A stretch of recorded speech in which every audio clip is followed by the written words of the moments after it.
अध्याय 397 पुरुषाधा अष्टवदा। चू रूई हंसने के अलावा कुछ नहीं कर सका। ठीक है, फिर तुम भविष्य में मेरे छोटे भाई बनोगे। मिशू मेरी बहन है। जब उसने यह कहा तो वह मुस्कुराती आंखों से मिशू को देखता रहा, बहुत गंभीर दिख रहा था। मिशू को अपने गले में एक गांठ महसूस हुई। यह सोचकर कि जब वह छोटी थी तो चू रूई ने उसकी रक्षा कैसे की, उसकी आंखें धीरे धीरे लाल हो गईं। ठीक है भाई रूई, यदि आप बुरा न माने तो आइए भविष्य में एक दूसरे को इसी नाम से बुलाएं। तो फिर हम परिवार हैं। चू रूई की आंखें चमक उठीं। उसने परिवार बनने का एक और तरीका सोचा और उसकी आंखें गर्मजोशी से भरी थीं। वे चू रूई को बीच में बैठने के लिए ले गए और मेहे, जो पीछे खड़ा था और पास आने की हिम्मत नहीं कर रहा था, उजागर हो गया। चिंतित थी कि मैं वह ऐसे अवसर के लिए अभ्यस्त नहीं होगा। मिशू तेजी से आगे बढ़ी और अपनी बाहें उसके कंधों पर रख दी ताकि वह उसकी बाहों में झुक सके। जियो हे, अगर तुम डरती हो तो मैं तुम्हें तुम्हारे कमरे में वापस भेज सकता हूँ। मेहे ने अपना सिर थोड़ा हिलाया और कहा, नहीं। यायना ने कहा कि आज जो अतिथि आ रहा है उसने पहले बहन की बहुत मदद की है। जियो, उसे अतिथि को धन्यवाद देने के लिए आना चाहिए। हमारा जियो वह बहुत समझदार है। मिशू मदद नहीं कर सका लेकिन धीरे से उसके सिर को रगड़ा और उसे समझाने के लिए चू रूई के पास ले गया। यह मेरा छोटा भाई भी है। वह बीमार है और उसने लंबे समय से आबियों को नहीं देखा है, इसलिए वह थोड़ा डरा हुआ है। चू रूई सावधानी से उसके पास गया और धीरे से उसका स्वागत किया। हेलो जियो हे, डरो मत। आप चाहें तो मुझे भाई कह सकते हैं। एक तुम्हें नुकसान नहीं पाऊंगा। सबसे पहले वह अवचेतन रूप से डरपोक होकर मिशू के पीछे छिप गया, लेकिन उसे जल्दी ही एहसास हुआ कि यह कार्रवाई विनम्र नहीं हो सकती है। उसने जल्दी से मिशू के पीछे से अपना सिर बाहर निकालने का साहस जुटाया। हालांकि उनकी आवाज बहुत धीमी थी, लेकिन साफ सुनाई देने के लिए काफी थी। हेलो भाई रूई। चू रूई खुशी से मुस्कुराई। उसने मैं का हाथ थाम लिया और उसे अपने पास बैठा लिया। जियो हे, तुम्हें भविष्य में बहादुर बनना सीखना होगा। आपकी बहन हमेशा आपकी रक्षा नहीं कर सकती, लेकिन आप हमेशा अपनी बहन की रक्षा कर सकते हैं। उसने हैरानी से सुना और फिर बहुत गंभीरता से सिर हिलाया। जियो, वह निश्चित रूप से बहन की रक्षा करेगा। यह सही है। लड़कियां सभी वंचित समूह हैं और सबसे पहले उनकी सुरक्षा के लिए पुरुषों की आवश्यकता है। तुम अपनी बहन के पीछे कैसे छुपे रह सकते हो? तुम्हें एक मर्द की तरह अपनी बहन के सामने बहादुरी से खड़ा होना चाहिए। चू रूई ने अपने आसपास के लोगों की अजीब अभिव्यक्तियों पर ध्यान न देते हुए मेहे को व्याख्यान दिया। मैं परिवार के युवा स्वामी नहीं जानते थे कि क्या अन्य लड़कियां कमजोर थीं, लेकिन वे केवल इतना जानते थे कि मिशू निश्चित रूप से उस तरह का व्यक्ति नहीं था जिसे सुरक्षा की आवश्यकता थी। इसके अलावा वे इस बात से सहमत नहीं थे कि लड़कियों को अपनी सुरक्षा के लिए लड़कों की जरूरत है। लेकिन चू रूई का मतलब अच्छा था, इसलिए वे निश्चित रूप से कुछ नहीं कहेंगे। फैंग ने मुस्कुराते हुए विषय बदल दिया। मैंने अपनी बहन से सुना है कि भाई रूई, आप राजधानी में एक विश्वविद्यालय में जा रहे हैं। यह एक बहुत अच्छा स्कूल होगा। यदि मेरी बहन भविष्य में राजधानी जाती है तो उसे उसकी देखभाल के लिए आपकी आवश्यकता होगी। फैंग स्पष्ट रूप से अपने अन्य भाइयों की तुलना में अधिक परिपक्व थे। चू रूई ने गंभीरता से उत्तर दिया, यह निश्चित है। तुम्हारी बहन को हमारे गांव में मेरी कमीनी कहा जाता था। जब उसकी कॉलेज प्रवेश परीक्षा समाप्त हो जाए तो उसे मेरे पास के स्कूल में आवेदन करने के लिए प्रेरित करने का प्रयास करें। इस तरह वह मेरे करीब हो सकती है। यदि कोई बात हो तो मुझसे संपर्क करना उसके लिए बहुत सुविधाजनक है। वास्तव में मैं अच्छी तरह से जानता हूं कि सुआ हमेशा बहुत होशियार रहा है। यदि वह पहले इतने अच्छे हाई स्कूल में प्रवेश ले पाती तो शायद वह मेरे बगल के उदार कला विश्वविद्यालय में प्रवेश ले पाती। मियान ने अपनी आंखें गामें और उसे रोकने के लिए अस्थायी रूप से अपना हाथ उठाया। मेरी बहन आपके समान विश्वविद्यालय में क्यों नहीं जा सकती? क्या आपके लिए उसकी देखभाल करना अधिक सुविधाजनक नहीं होगा? चू रूई जोर से हंसे और गर्व से कहा, मैं राजधानी में तीसरे स्थान पर रहने वाले सामान्य विश्वविद्यालय में गया। यदि कोई आपकी बहन को मेरे स्कूल में दाखिला दिलाने पर जोर देता है तो यह उसके लिए बहुत मुश्किल होगा। मैंने स्कूल में दाखिला लेने के लिए पूरे हाई स्कूल में ढिलाई नहीं बरती। जिंग ने सूखी खांसी उसे याद दिलाने की कोशिश की कि उसकी बहन नो आई हाई स्कूल में दूसरे स्थान पर थी। वह एक सामान्य विश्वविद्यालय में प्रवेश पाने में कैसे सक्षम नहीं हो सकती। लेकिन मिफैंग ने मुस्कुराते हुए कहा, दरअसल अगर बहन कड़ी मेहनत करती है तो वह उस विश्वविद्यालय में जा सकती है जहां वह वास्तव में जाना चाहती है। यह उस पर निर्भर है कि आखिर में वह किस स्कूल में आवेदन करना चाहती है। सुआ हमेशा बहुत मेहनती रही है और मैं उसकी प्रशंसा करता हूँ और उसके लिए महसूस भी करता हूँ। लेकिन कोई लड़की कितनी भी मेहनती क्यों न हो, उसकी तुलना किसी लड़के से नहीं की जा सकती। मैं बस उस पर बहुत अधिक दबाव नहीं डालना चाहता और उसे बहुत टाकना नहीं चाहता। वह अब बुरी नहीं है। जब हम राजधानी पहुंचेंगे तो अंत में चाहे वह कोई भी स्कूल चुने, कोई भी उससे मिलने जरूर जाएगा। हालांकि मैं अभी भी उसे एक उदार कला विद्यालय में पढ़ने की सलाह देता हूँ। लड़कियों को यही सीखना चाहिए। चू रुई को स्पष्ट रूप से बहुत गर्व था कि वह इतने अच्छे विश्वविद्यालय में प्रवेश पा सका। उन्होंने मिशू की आवेदन प्रक्रिया पर उत्साहपूर्वक चर्चा करते हुए विस्तार से बात की। मेयान थोड़ा अधीर था। उसने अचानक उसे रोका और पूछा, भाई रुई, कॉलेज प्रवेश परीक्षा के लिए आपका स्कोर क्या था? अध्याय 398, बाहरी और आंतरिक के बीच विसंगति। चू रुई ने गर्व से कहा, 684 अंक। या तुम्हें भविष्य में कड़ी मेहनत करनी होगी और एक अच्छे विश्वविद्यालय में प्रवेश पाने का प्रयास करना होगा ताकि तुम्हारी बहन निश्चिंत हो सके। लेकिन मुझे याद है कि मेरी बहन का परीक्षा स्कोर 6 था। मेयान के शब्द कट गए क्योंकि मिशू ने अपने मुंह को ढकने के लिए कटा हुआ स्टेक का एक टुकड़ा इस्तेमाल किया। चू रुई ने असमंजस में उसकी ओर देखा। मिशू ने क्षमाप्रार्थी मुस्कान दिखाई और कहा, भाई रुई के परिणाम वास्तव में बुरे नहीं हैं। आपके उदाहरण के साथ मेरा मानना है कि यायना निश्चित रूप से ढिलाई नहीं बाढ़। अच्छी बात है। चू रुई को इसमें बिल्कुल भी संदेह नहीं था। मेजिंग और मियान ने एक दूसरे की ओर देखा और एक दूसरे की आंखों में भ्रम देखा। भोजन के बाद उन दोनों को मिशू को चुपके से बुलाने का बहाना मिल गया। जैसे ही वे एक खाली जगह पर पहुंचे, मियान ने राहत की लंबी सांस ली। दीदी, आपने मुझे यह क्यों नहीं कहने दिया कि आपका स्कोर वास्तव में उससे अधिक था? हाँ बहन, मुझे लगता है कि वह गलत है। आपने जानबूझकर अभी विषय क्यों बदल दिया? मेजिंग अभी अपनी बहन के प्रति चू रुई के रवैये से थोड़ा असंतुष्ट था।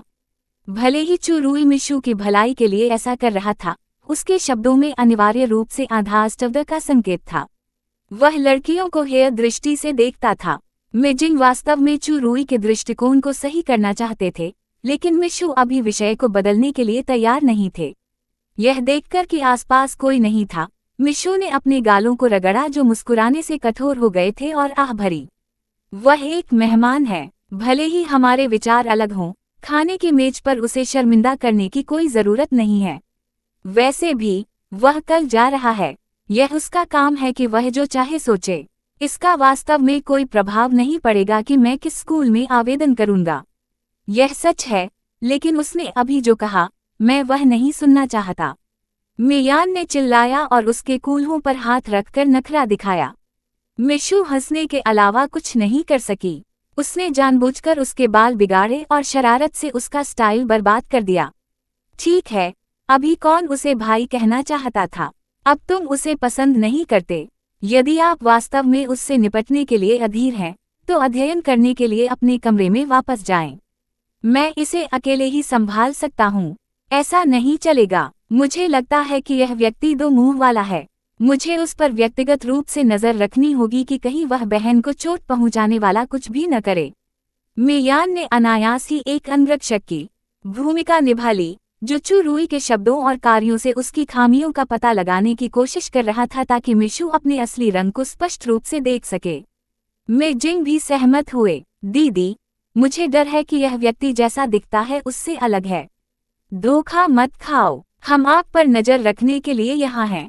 मिशू को नहीं पता था कि क्या कहना है। उसने अपनी ओर इशारा किया और अविश्वास से कहा, क्या मैं मासूम और भोली दिखती हूँ? मेजिंग ने गंभीरता से सिर हिलाया। शायद, बहन, आप अन्य मामलों में बहुत चतुर हैं, लेकिन आप कभी भी पुरुषों को एक आदमी से बेहतर नहीं समझ सकती हैं। मैं और यायना आपके लिए व्यक्तिगत रूप से उस पर नजर रखेंगे, ताकि जब आप राजधानी जाएं तो आपको शेर की मांद में न जाना पड़े। मुझे लगता है कि तुम दोनों पिटाई के लिए उत्सुक हो। जैसे ही मिशू बोला, उसने अपने हाथ रगड़े और उन दोनों पर हैटा का नाटक किया। मेजिंग और मियान सहयोगात्मक ढंग से किले और तेजी से विला में चले गए। बटलहू, जो चाय और नाश्ता लेकर गुजर रहे थे, जल्दी से चकमा दे गए। वह अपने चेहरे पर मुस्कान छिपा नहीं सका। व्यस्त रहें, यंग मास्टर। मिस, अगर आप गिर गईं तो क्या होगा? कैसी बेहुदा बात है। वह सोचती है कि यह ग्रामीण इलाका है और वह अभी जो चाहे कर सकती है। मेमियो द्वारा समर्थित बुजुर्ग महिला रात के खाने के बाद दूसरे भोजन कक्ष से बाहर आ रही थी। यह दृश्य देखकर वह टाइटहुआ के अलावा कुछ नहीं कर सकी। इस तथ्य का फायदा उठाते हुए कि मिशु उसकी बात नहीं सुन सकती थी, उसने उसका मजाक उड़ाने का अवसर जब्त कर लिया। लेकिन उसने कभी उम्मीद नहीं की थी कि मिशु, जो पहले ही काफी दूर तक दौड़ चुकी थी, उसकी बातों के कारण अचानक उसकी राह में रुक जाएगी। एक जोड़ी तेज निगाहें अप्रत्याशित रूप से उसकी ओर घूम गईं। उससे कून कका। बुजुर्ग महिला ने अवचेतन रूप से अपने दिल को थपथपाया और कहा, क्या राक्षस है? जब मैं इतनी धीरे से बात कर रहा हूं तो वह मुझे कैसे सुन सकती है? मेमियो ने जल्दी से उसे सांत्वना दी। दादी, ज्यादा मत सोचो। दीदी इतनी दूर से आपकी बात कैसे सुन सकती हैं? वैसे, दादी, वह दोस्त जिसे बहन ने वापस बुलाया था, उसे अभी तक नहीं जाना चाहिए था। क्या हम साथ साथ जाकर देखेंगे? बुजुर्ग महिला को अंततः राहत मिली और उसने सिर हिलाया। हाँ, बिल्कुल, यह मेरे बेटे का घर है। हम उसे कुछ संदिग्ध लोगों को गड़बड़ करने के लिए वापस लाने की अनुमति नहीं दे सकते। अगर बात बाहर चली गई, तो इससे आपके पिता की प्रतिष्ठा को नुकसान होगा। मुझे व्यक्तिगत रूप से देखना होगा। इसके साथ ही वह अपनी छड़ी के साथ डगमगट हुए लिविंग रूम में चली गई। मिशु ने उनकी बातें सुनी और गर्व से मुस्कुराए। चूंकि ये दो लोग उसके लिए मनोरंजन ढूंढने की पहल कर रहे थे, तो उसे इसका आनंद क्यों नहीं मिला? लिविंग रूम में मिफेंग चू रुई के साथ बातचीत कर रहे थे, स्कूल के मामलों पर चर्चा कर रहे थे। एक बार जब चू रुई ने बात करना शुरू किया, तो वह रुकने का नाम ही नहीं ले रहा था। जब मिशु वापस आई, तो मिफेंग ने सावधानी से उसकी ओर मदद की गुहार लगाई। मिशु तुरंत समझ गए और व्यक्तिगत रूप से बटलहू के हाथ से स्नैक्स लिया और चू रुई के सामने रख दिया। ये हमारे मिठाई शेफ द्वारा व्यक्तिगत रूप से बनाए गए थे। इन्हें आजमाएं और देखें कि क्या ये आपके स्वाद के अनुरूप हैं। अध्याय 399 से 399, कला। धन्यवाद। आपके शेफ का कौशल वास्तव में प्रभावशाली है, सुआ। घर वापस जाने के बाद आपको उन दिनों से नहीं गुजरना पड़ेगा जब आपके पास खाने के लिए पर्याप्त नहीं होगा। मैं वास्तव में आपके लिए खुश हूँ, चू रुई ने ईमानदारी से कहा। मिशु यह सोचे बिना नहीं रह सकी कि जब वह छोटी थी तो क्या हुआ था। हालांकि वे दिन उसके लिए बहुत दूर थे जिसका पुनर्जन्म हुआ था। जब उसने चू रुई को देखा, तो अतीत में उसने जो दयालुता दिखाई थी वह अभी भी उसके मन में स्पष्ट थी।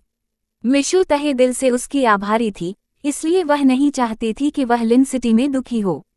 भले ही उन दोनों के विचारों में कुछ मतभेद थे, लेकिन इसने उसे उसकी दयालुता को याद करने से नहीं रोका।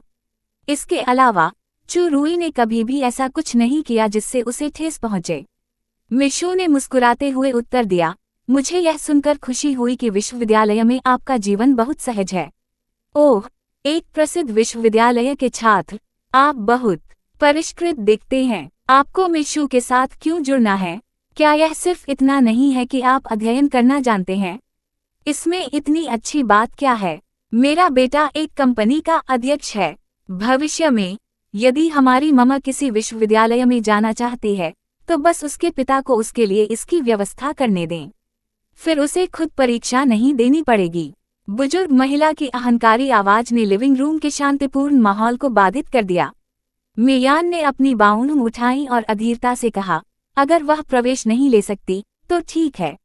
मेरे पिता से इसके लिए भुगतान करने के लिए कहना कौन सी बड़ी बात है। मेरी बहन अपने दम पर एक अच्छे विश्वविद्यालय में प्रवेश ले सकती है। उसके परिवार को इतना पैसा खर्च करने की जरूरत नहीं है।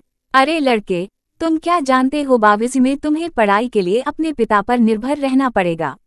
यदि तुम नहीं सुनो, तो मैं तुम्हारे पिता को तुम्हारे लिए भुगतान नहीं करने दूंगा। बुजुर्ग महिला ने उसे चालाकी से धमकी दी। मियान ने इसे गंभीरता से नहीं लिया। तुम्हारे लिए ऐसा कहना जल्दबाजी होगी। विश्वविद्यालय जाने में 10 साल लगेंगे। यह निश्चित नहीं है कि आप तब तक जीवित रह पाएंगे या नहीं। अरे लड़के, क्या तुम मुझे मरने का श्राप दे रहे हो? बुजुर्ग महिला तुरंत आक्रामक हो गई और उसे मारने के लिए अपनी छड़ी उठाने का नाटक किया। मिमियो ने जल्दी से उसे रोका। दादी, नाराज मत होइए। यायना अभी भी जवान है, अपने आप को उसके स्तर से नीचे मत गिराइए। हमें आज मेहमान का सत्कार करना है। कैसा मेहमान? सिर्फ इसलिए कि वह एक प्रतिष्ठित विश्वविद्यालय से होने का दावा करता है, क्या यह सच हो जाता है? क्या किसी ने उसका प्रवेश पत्र देखा है? वह न जाने कहां से एक गहोटलबा हो सकता है, जो एक अच्छा छात्र होने का दावा करता है। उस मनहूस लड़की के साथ जुड़ने वाले किसी भी व्यक्ति का कुछ भी भला नहीं हो सकता। बुढ़िया ने अपनी उम्र और मियू की आमदटई माँ होने का फायदा उठाते हुए बिना किसी रोक टोक के बात की। चुरुई का चेहरा पीला पड़ गया और उसने जल्दी से समझाया, मेरे पास एक छात्र आईडी कार्ड है। यदि तुम्हें मुझ पर विश्वास नहीं है तो मैं इसे तुम्हें दिखा सकता हूँ। इसके साथ ही वह अपना बैग लेने ही वाला था। मिशू ने उसे रोकने के लिए अपना हाथ उठाया और कहा, आपको उसे समझाने की जरूरत नहीं है। वह पढ़ लिख नहीं सकती। भले ही आप उसे अपना छात्र आईडी कार्ड दें, वह समझ नहीं पाएगी। यह सुनकर मियान हंसने के अलावा कुछ नहीं कर सकी। बहन, मैंने स्कूल में कुछ मुहावरे सीखे हैं। अनपढ़, संकीर्ण सोच वाली और पक्षपाती। क्या आपको लगता है कि दादी इन शब्दों का अर्थ समझ सकती हैं? आप किसे पक्षपातपूर्ण कह रहे हैं? बुढ़िया वास्तव में पिछले मुहावरों को नहीं समझती थी, लेकिन वह पिछले मुहावरे के बारे में अधिक स्पष्ट नहीं हो सकती थी। क्या आखिरी वाला एक मुहावरा है? 1-11 आज तुम्हें सबक सिखाना सुनिश्चित करो। मियान हंसी और सोफे के चारों ओर घूम गई। बूढ़ी औरत, कांपती और अस्थिर, न केवल मियान को मारने में विफल रही बल्कि उसने खुद को थका दिया। जोर से हौंसते हुए वह थोड़ी देर के लिए सोफे पर झुक गई और अपनी कमर सीधी नहीं कर सकी। यह देखकर मिमियो की आंखों में झुंझलाहट झलक उठी। उसने बुढ़िया को सोफे पर वापस बैठने में मदद की और शर्मिंदा महसूस करते हुए अपना सिर नीचे कर लिया। दादी, उससे बहस मत करो। वह सिर्फ एक अनुभवहीन बच्चा है। उसका आशय बुजुर्ग महिला को चुरुई पर ध्यान देने की याद दिलाना था। लेकिन बुजुर्ग महिला सिर्फ मियान को सबक सिखाना चाहती थी। उसने मिमियो की बात को नजरअंदाज कर दिया और मियान की ओर घूर कर देखा। मियान को अपमानित करना आसान नहीं था। यह देखकर कि बुजुर्ग महिला गुस्से में थी, उसने अतमसातुष्टता से उसकी ओर कुछ अजीब चेहरे बनाए। बुढ़िया उस पर फिर से हमला करने वाली थी और मिमियो पूरी तरह से अधीर हो गई। उसने बोलने की पहल की, भाई रूई और मेरी बहन एक दूसरे को बचपन से जानते हैं। अगर वह भविष्य में अक्सर आ सकते हैं तो मेरे पिता मेरी बहन के अकेले राजधानी में पढ़ने जाने से अधिक सहज महसूस कर सकते हैं। मेरी बहन बहुत प्रतिभाशाली है और मैंने हमेशा उसकी प्रशंसा की है, लेकिन मैं उसके लिए चिंता किए बिना नहीं रह सकता। आखिरकार, एक लड़की के लिए सबसे महत्वपूर्ण बात यह है कि वह किसी ऐसे व्यक्ति को ढूंढे जिस पर वह जीवन भर भरोसा कर सके। मुझे डर है कि बहन किसी बुरे आदमी से मिलेगी, लेकिन अगर भाई रूई जैसा कोई अच्छा व्यक्ति है जो हर समय बहन के साथ रह सकता है, तो हमारा पूरा परिवार आराम से रहेगा। यह सुनकर चुरुई की आंखें चमक उठीं। जाहिर है, उसने लूसी के बारे में सोचा जो मिशू को परेशान करता रहता था और उसके साथ उससे मिलने आया था। उनकी बाउनहोम पर बल पड़े। जब भविष्य में मिशू राजधानी आएगी तो मैं व्यक्तिगत रूप से उस पर नजर रखूंगा और उसे किसी के साथ डेट नहीं करने दूंगा। मिमियो ने मुस्कुराते हुए कहा, आपकी चिंता के लिए धन्यवाद, भाई रूई। यह अफसोस की बात है कि मेरे पास भाई रूई जैसा अच्छा बचपन का प्रेमी नहीं है। अगर ऐसा होता तो चाहे कुछ भी हो, मैं उसे मिस नहीं करता। चुरुई उसकी ओर गंभीरता से देखने के अलावा कुछ नहीं कर सका। मिमियो की उपस्थिति सौम्य थी। हालांकि वह मिशू जितनी अच्छी दिखने वाली नहीं थी, लेकिन वह देखने में काफी अच्छी लगती थी। एक बड़े परिवार की एक उचित युवा महिला को ऐसा ही होना चाहिए। अध्याय 400 से 400 विरासत का अधिकार। यह सोचकर कि मिशू ग्रामीण इलाकों में कितना दुखी हुआ करता था, चुरुई हंसने और अपना सिर हिलाने के अलावा कुछ नहीं कर सका। मिस, आप मेरी चापलूसी करती हैं। मैं आपकी बचपन की प्रेमिका बनने की उम्मीद कैसे कर सकती हूँ? भविष्य में आपके पास निश्चित रूप से बेहतर लोग होंगे। उसने ऐसा कहा मानो मिमियो उसकी लीग से बाहर हो गया हो, लेकिन यह स्वाभाविक था कि उसकी मुलाकात मिशू से हुई। मिफैंग भड़क गए और थोड़ा असंतुष्ट थे। मेरी बहन में परिवार की सबसे बड़ी बेटी है। भविष्य में मेरे पिता की कंपनी केवल मेरी बहन के हाथों में होगी और इसका दूसरों से कोई लेना देना नहीं होगा। चू रुई ने अवचेतन रूप से सदमे में मिशू की दिशा में देखा। उन्होंने हमेशा सोचा था कि मिशू में परिवार का एक परित्यक्त बच्चा था। उन्हें उम्मीद नहीं थी कि मिशू अभी भी इतनी महत्वपूर्ण विरासत का अधिकार बरकरार रखेगी। यदि मिफैंग ने जो कहा वह सच है, तो क्या मिशू को स्नातक होने के बाद सीधी कंपनी विरासत में नहीं मिलेगी? चू रुई द्वारा इसकी पुष्टि करने की प्रतीक्षा किए बिना बुजुर्ग महिला ने जवाब दिया, तुम्हारे पिता अभी मरे नहीं हैं। कौन जानता है कि भविष्य में कंपनी किसे सौंपी जाएगी। अब आप केवल यह जानते हैं कि परिवार की संपत्ति का लालच कैसे करना है। तुम्हारे पापा को मेरी हर बात सुननी पड़ती है। भविष्य में मैं जिसे भी कंपनी देने के लिए कहूंगा उसे कंपनी देनी होगी। मिफैंग मजाक में मुस्कुराए और उससे बहस करने की जहमत नहीं उठाई। वह सिर्फ एक बूढ़ी औरत थी जो कानून नहीं जानती थी। उसे उससे कोई मतलब नहीं था। यह सुनते ही चू रुई की अभिव्यक्ति शांत हो गई और उनके चेहरे पर फिर से गर्व भरी मुस्कान आ गई। सुआ के पास निश्चित रूप से उसके लिए अधिक उपयुक्त भविष्य होगा।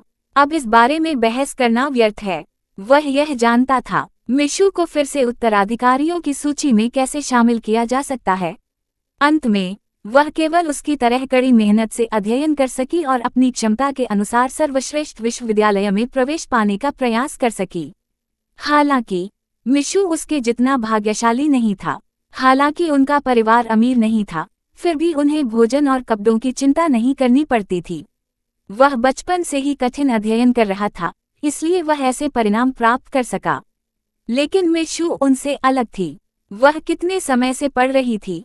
हालांकि उसके परिवार ने उसे एक प्रमुख हाई स्कूल में प्रवेश देने की व्यवस्था की थी, लेकिन उसके ग्रेड शायद अच्छे नहीं होंगे। हालांकि जब तक मिशू उसके साथ रहना चाहती थी, वह उसकी अच्छी देखभाल करता था और उसे अपनी माँ की तरह उसके लिए घर का काम करते हुए शांति से घर पर रहने देता था। वह उसे कभी धोखा नहीं देगा और उसके साथ शांतिपूर्ण जीवन जिएगा। चूंकि विषय बदल चुका था, इसलिए झगड़े की कोई जरूरत नहीं थी। अनजाने में बहुत रात हो चुकी थी। यह देखते हुए कि सोमवार से कुछ ही घंटे पहले थे, मिशू ने चू रुई के लिए में परिवार के घर पर रहने की व्यवस्था की और ड्राइवर को उसे कल सुबह हवाई अड्डे पर भेजने का निर्देश दिया। एक फिल्म देखने के बाद उन्होंने अम्हें ली और टिटा बितर हो गए। मिशू ने व्यक्तिगत रूप से चू रुई को आराम करने के लिए अपने कमरे में वापस भेज दिया। उनके अलग होने से पहले चू रुई ने अपनी जेब से कुछ निकाला और उसे दिया। यह एक हेयरपिन है जिसे मैंने एक बार दुकान में देखा था। मुझे लगता है कि यह काफी सुंदर है, इसलिए मैं इसे आपके लिए लाया हूँ। अगर आपको यह पसंद है तो इसे ले लें। धन्यवाद, मुझे यह बहुत पसंद आया। मिशू ने तुरंत अपने सिर पर हेयरपिन लगा लिया। यह वह शैली थी जिसे मिशू अपने मासूम और रोमांटिक दिनों के दौरान पसंद करती थी।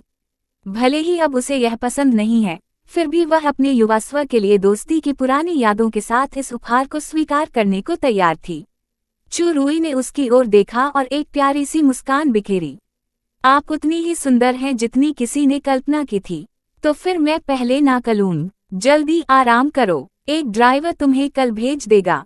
मिशू जाने ही वाली थी, लेकिन चू रुई ने उसका हाथ पकड़ लिया। वह आश्चर्य से पलटी। क्या गलत है? अगर तुम्हें किसी और चीज की जरूरत हो तो बस मुझे बताओ। 11 इसे तैयार करने में आपकी सहायता करें। नहीं, चू रुई ने बाबात हुए उसका हाथ पकड़ लिया और उसे कमरे में खींच लिया। मिशू अचंभित रह गई, लेकिन उसने संघर्ष नहीं किया। क्या तुम्हें मुझसे कुछ कहना है? चू रुई ने गहरी सांस ली। मैं जा रहा हूँ, लेकिन मेरे पास तुम्हें याद दिलाने के लिए कुछ है। क्या? मिशू ने खालीपन से पूछा। चू रुई ने अचानक अपनी आंखें चौड़ी की और दृढ़ अभिव्यक्ति के साथ कहा, आपको लूसी से दूरी बनाकर रखनी चाहिए। वह अमीर और शक्तिशाली है। वह ईमानदारी से आपके साथ नहीं रहना चाहता। अब आपको जो करना चाहिए वह है कड़ी मेहनत करना और राजधानी में एक विश्वविद्यालय में प्रवेश के लिए प्रयास करना। अन्यथा हम बहुत दूर हैं। मुझे चिंता है कि कुछ होगा। इंतजार। उनकी बातों में बहुत सारी खामियां थीं। मिशू को एक पल के लिए समझ नहीं आया कि कहां से शुरू करें। वह रुकी, फिर उसका असली मतलब समझ गई। उसने आश्चर्य से उसकी ओर देखा और कहा, तो आपको लगता है कि अगर वह अमीर और प्रभावशाली है तो इसका मतलब है कि उसकी भावनाएं वास्तविक नहीं हैं। क्या आपको लगता है कि उसे मुझमें कोई दिलचस्पी नहीं होगी? सचमुच? मिशू, तुम्हें मुझसे बेहतर कोई नहीं जानता। मैं अपने अतीत को जानता हूँ और उसे स्वीकार करता हूँ। केवल मैं ही तुम्हारे लिए सबसे उपयुक्त हूँ। लूसी जैसा उच्च और शक्तिशाली बिग बॉस, जो केवल दूसरों पर पैसा खर्च करना जानता है, आपके प्रति ईमानदार कैसे हो सकता है? चू रूई को बिल्कुल भी नहीं लगा कि उनके शब्दों में कुछ भी गलत है। उनकी राय में, भले ही मिशू अपने परिवार की सबसे बड़ी बेटी थी, लेकिन वह अपने परिवार के करीब नहीं थी। आज बुजुर्ग महिला के प्रति उसके रवैये से यह देखा जा सकता है कि घर पर मिशू का जीवन कितना कठिन था। अध्याय 401, उसे फिर से जाने। इस समय मिशू को अचानक महसूस हुआ कि वह वास्तव में चू रूई को नहीं समझती है। उसने एक गहरी सांस ली और पहले शांत रहने की कोशिश की। फिर उसने शांति से पूछा, तुम्हें क्या लगता है मेरा अतीत कैसा है? चू रूई ने सोचा कि उसने उसकी बातों को गंभीरता से लिया है। उसने आराम किया और उसे सांत्वना देने के लिए उसके कंधे को थपथपाया। जब आप छोटे थे तभी से आपको ग्रामीण इलाकों में अकेले भेज दिया गया था। वे सभी हमें ग्रामीण इलाकों में बड़े होने पर यह दृष्टि से देखते हैं। अगर मैं लड़का हूं तो कोई बात नहीं। यह कोई बड़ी बात नहीं है कि मेरे अतीत के बारे में पता चल जाए। जब तक मैं अच्छा करता हूं, ऐसी कई लड़कियां होंगी जो मेरे साथ रहना चाहती हैं। लेकिन आप अलग हैं। आपके ग्रेड औसत दर्जे के हैं और घर पर आपकी प्रशंसा नहीं की जाती।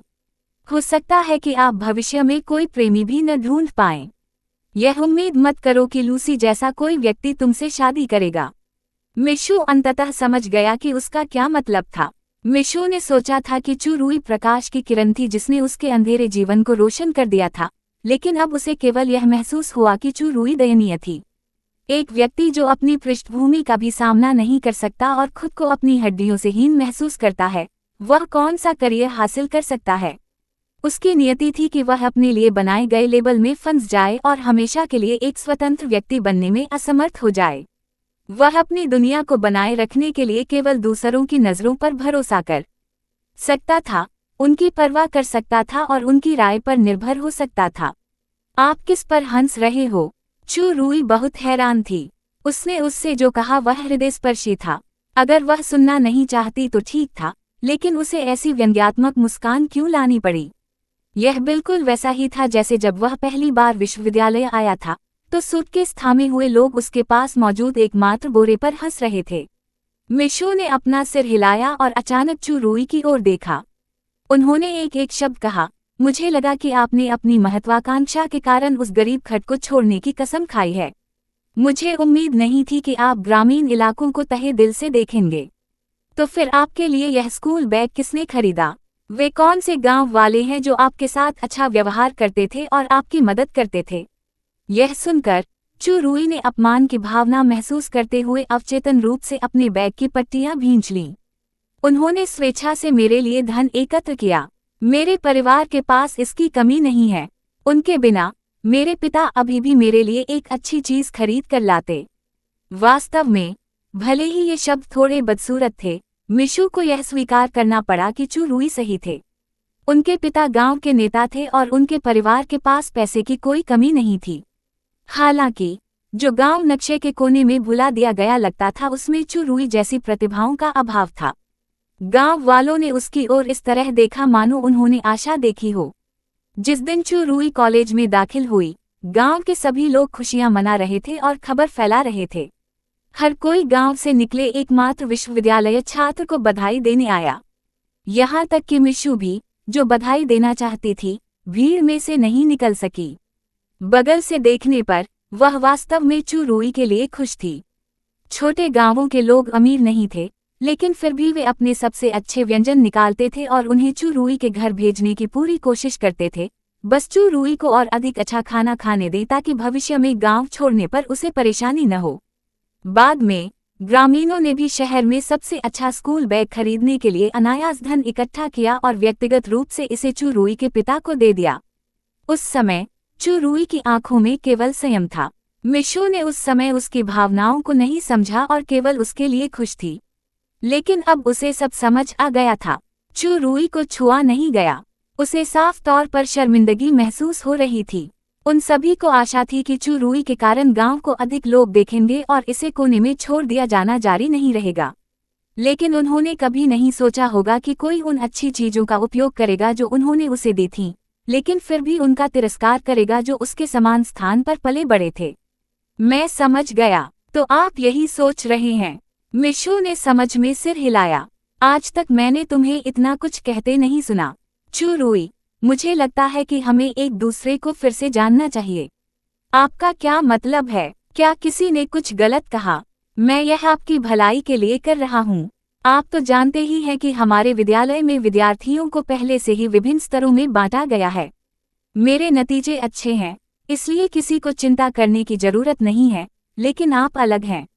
जब आप यूनिवर्सिटी जाएंगे तो आपको पता चलेगा कि आपके और दूसरों के बीच कितना बड़ा अंतर है। यह एक बहुत ही यथार्थवादी समस्या है। इतनी भोली भाली राजकुमारी बनने का सपना मत देखते रहो। चू रुई को पूरे दिल से विश्वास था कि घर लौटने के बाद मिशू ने अपना दिमाग खो दिया था। यही वजह थी कि वह लूसी के साथ जुड़ गई थी। वह खुद को एक निष्पक्ष पर्यवेक्षक मानते थे और देख सकते थे कि विश्वविद्यालय में एविलेन शू की स्थिति निश्चित रूप से उनसे बेहतर नहीं होगी। इसीलिए अपनी बचपन की दोस्ती के बारे में सोचते हुए वह उसे इस समय याद दिलाना चाहता था कि भविष्य की निराशाओं से बचने के लिए वह अवास्तविक आशाएं न पालें। तो फिर मुझे वास्तव में आपको धन्यवाद देना होगा। मिशू व्यंग्यात्मक ढंग से मुस्कुराई और उसकी आंखों में उत्साह उदासीनता में बदल गया। क्या आपका काम हो गया? आप आज रात यहीं सो सकते हैं। मैं आपको कल नहीं भेजूंगा। बेहतर होगा कि हम दोबारा न मिलें। क्या कहा आपने? चू रुई ने अविश्वास से उसका हाथ पकड़ लिया और जोर से उस पर चिल्लाया, क्या तुम किसी और की वजह से मुझसे रिश्ता तोड़ने जा रही हो? अध्याय 402, धमकी देना। यह दूसरों की वजह से नहीं, बल्कि आपकी वजह से है। मिशू ने पलटकर उसकी ओर उदासीनता से देखा। इला की निगाहें इतनी ठंडी थीं कि चू रुई का हाथ जो उसे पकड़े हुए था, कांपने के अलावा कुछ नहीं कर सका, लेकिन उसने उसकी बातों को अनसुना कर दिया। लूसी की वजह से आप मुझसे सभी संपर्क तोड़ना चाहते हैं। क्या आपको लगता है कि ऐसा करके आप उसे अपना सम्मान दिला सकते हैं? आपको इसका पछतावा होगा। आपको निश्चित रूप से इसका पछतावा होगा। मिशू उसके सामने खड़ा था। उसके मानसिक संतुलन खोने की तुलना में वह बहुत शांत थी। सुनो, मुझे इसकी परवाह नहीं है कि तुम क्या सोचते हो, लेकिन अलग अलग रास्ते के लोग एक साथ काम नहीं कर सकते। हमारे अलग अलग विजडास्टिकोना है और अच्छे दोस्त नहीं बनना तय है, लेकिन मैं अतीत में आपकी दयालुता को याद रखूंगा। अगर आपको भविष्य में मदद की जरूरत है तो बेझिझक मेरे पास आएं। मैं आपकी मदद करने की पूरी कोशिश करूंगा। आप मेरे साथ एक रेखा खींचने के लिए कृत संकल्प हैं। चू रुई ने उसे ऐसे घूरकर देखा मानो वह उसकी जिंदा खाल उतारना चाहता हो। मिशू ने अपनी निराशा को छिपाने के लिए अपनी आंखें नीची कर लीं। हाँ, मेरा यही मतलब है। चू रुई, जब हम छोटे थे हम सभी शुद्ध हृदय वाले थे। उस समय मैं तुम्हें अपने भाई के समान मानता था, परंतु अब तुम उतने अच्छे नहीं रहे जितने उस समय थे। अपना ध्यान रखना। इसके साथ ही मिशू ने अपना हाथ झाड़ लिया। इस बार उसके चिल्लाने से वह नहीं रुकी। वह मुड़ी और दृढ़ता से चली गई। मिमियो दीवार के कोने के पीछे से सुन रहा था। जब उसने कदमों की आहट सुनी तो दूध का प्याला पकड़े हुए उसका हाथ कांपने लगा। इससे पहले कि मिशू उसे ढूंढे, वह उसके कमरे में चली गई। जब तक बाहर गलियारे में शांति नहीं लौट आई, मिमियो ने धीरे से कप मेज पर रखा, एक गहरी सांस ली और घबराकर कमरे का दरवाजा खोला। जैसे ही उसने दरवाजा खोला तो वह चौंक गई। यहाँ दरवाजे पर मिशू खड़ी थी। उसकी पीठ रोशनी की ओर होने के कारण उसका पूरा चेहरा छाया में छिपा हुआ था। केवल उसकी चतुर आंखें असाधारण रूप से स्पष्ट हो गईं जब वह बिना पलक झपकाए उसे घूरने लगी। उसने खुद को शांत होने के लिए मजबूर किया। कमरे में अजीब तरह से लाइटें अलार्म और मुस्कुराई। दीदी, तुम मुझे क्यों ढूंढ रही हो? मिशू कुछ नहीं बोली लेकिन छाया से धीरे धीरे कमरे में चली गई। मिमियो की हैरान निगाहों के नीचे उसने जोर से दरवाजा बंद कर दिया। उसका चेहरा ठंडा हो गया।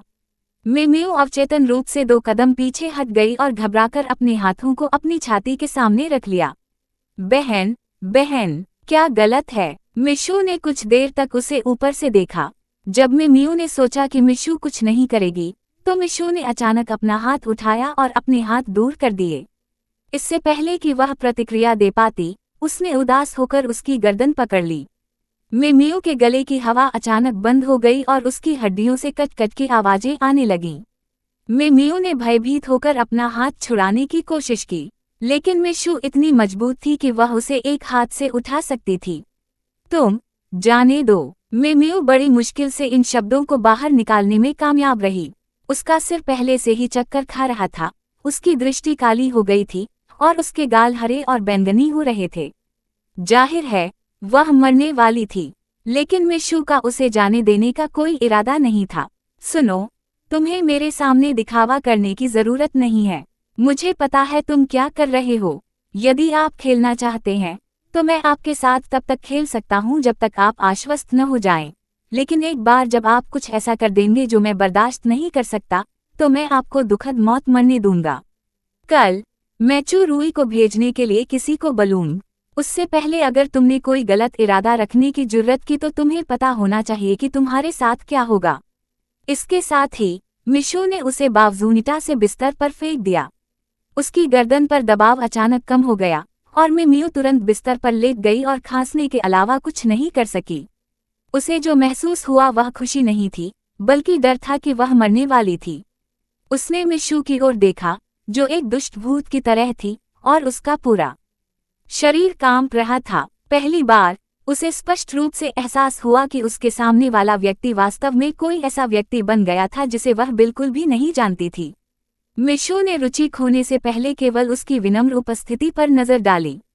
मिमियो अभी भी बहुत कमजोर थी। लीजेन और वांग यू के समर्थन के बिना वह अकेले ज्यादा परेशानी पैदा नहीं कर सकती थी। बिस्तर पर जाने से पहले मिशू हमेशा की तरह गश्त करने के लिए मिहे के कमरे में गई।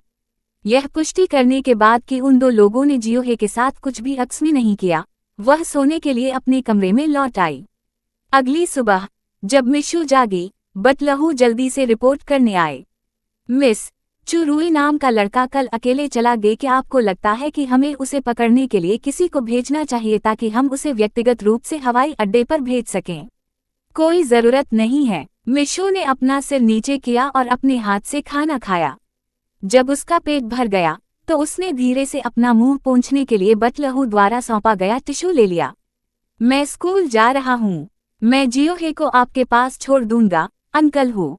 चाहे कुछ भी हो, आप मुझे किसी भी समय संदेश भेज सकते हैं या कॉल कर सकते हैं।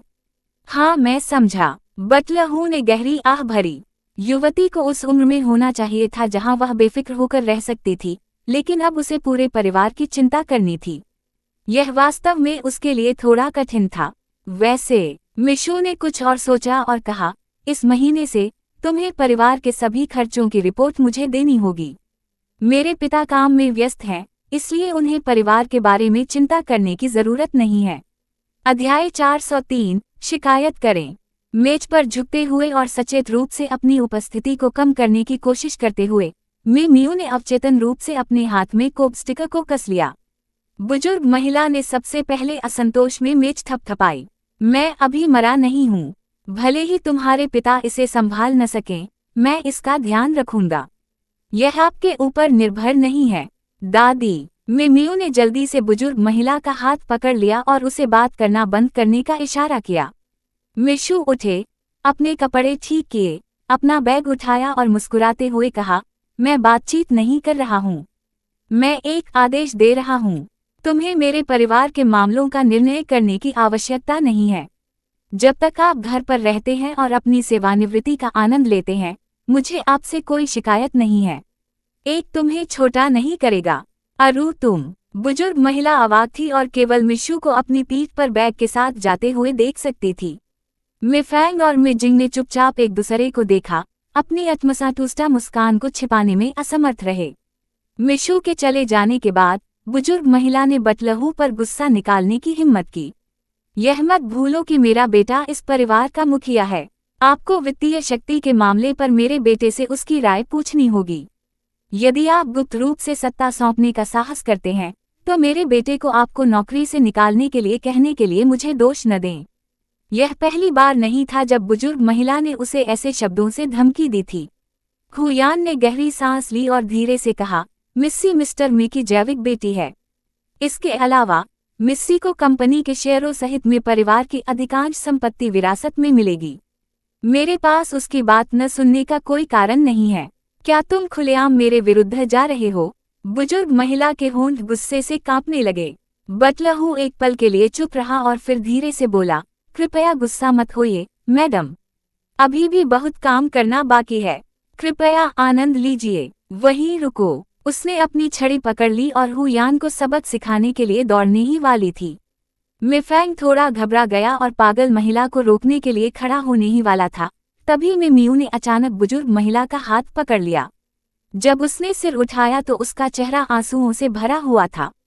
वह रोई और विनती की, दादी, मूर्ख बनाना बंद करो और बहन की बात सुनो। ओह, मेरी प्यारी पोती, तुम क्यों रो रही हो? आओ और मुझे देखने दो। जब बुजुर्ग महिला ने मिमिऊ को देखा तो तुरंत देखभाल करने वाले भाव में बदल गई। मेजिंग ने अपने होठों को सिकोड़ लिया और तुरंत घृणा महसूस की।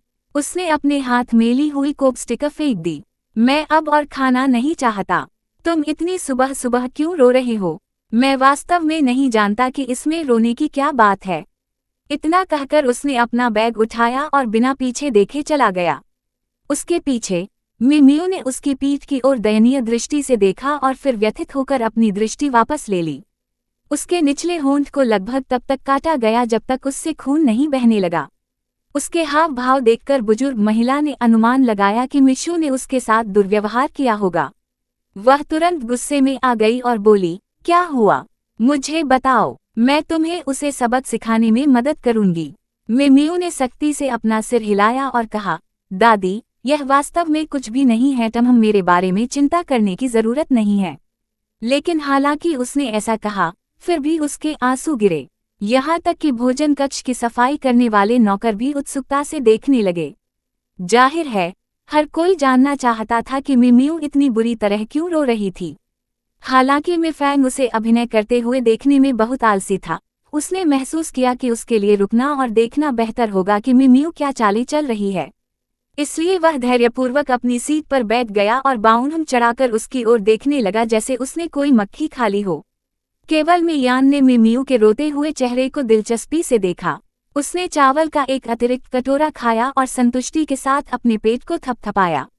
मेहे को अलविदा कहने के लिए ऊपर जाने के बाद उसे ड्राइवर द्वारा स्कूल भेजा गया। दादी, मिमिऊ सिसकने लगी और अपने आंसू पोंछा। उसकी आंखें भयभीत खरगोश की तरह सूजी हुई थीं। पहले खाएं। क्या डॉक्टर ने आपको अच्छा नाश्ता करने के लिए नहीं कहा? मेरी वजह से अपने शरीर पर असर मत डालो।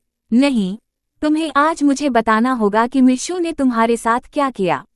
बुजुर्ग महिला पूछती रही। मिफेंग की बाउंड और भी सख्त हो गईं। दादी, मिमिऊ ने कभी नहीं कहा कि इसका बहन से कोई लेना देना है। उसने ऐसा किया होगा। वह इस परिवार में सबसे घृणित व्यक्ति है। बुजुर्ग महिला ने गुस्से से अपनी आंखें घुमा लीं। मामू, बस मुझे बताओ, मैं तुम्हारे लिए न्याय की रक्षा करूंगा। मुझे विश्वास नहीं है कि वह मुझे पीट पीट कर मार सकती है। मिमिऊ ने अपना सिर नीचे किया और धीरे से कॉलर को नीचे खींचा जो उसकी पूरी गर्दन को ढकने के लिए काफी लंबा था, जिससे नीचे की चोट वाली त्वचा दिखाई देने लगी। बुजुर्ग महिला चिल्लाई और जल्दी से किसी को डॉक्टर को बुलाने का आदेश दिया। मिफेंग की पुतलियां संकुचित थीं। अपने दृष्टिकोण से वह मिमिऊ की गर्दन पर अंकित 5 उंगलियों के निशान स्पष्ट रूप से देख सकता था। तुम्हें यह कैसे मिला? उसे संदेह था कि उसकी बहन को फंसाने के लिए मिमिऊ पहले ही आत्मघात की हद तक पागल हो चुकी थी। अगर मिमिऊ को वास्तव में अपने जीवन की परवाह नहीं है, तो वह अब घर पर नहीं रह सकती। कौन जानता था कि जब वह पागल हो जाएगी तो वह क्या भयानक चीजें करेगी। बुजुर्ग महिला ने उसकी ओर घूर कर देखा और कहा, और कैसे? यह मिशू होगा। वह छोटी सी कुतिया वास्तव में हडेहीना है। क्या वह मेरी अनमोल पोती को गला दबाकर मार डालना चाहती है? Subscribe to my channel for latest updates and more similar stories for latest.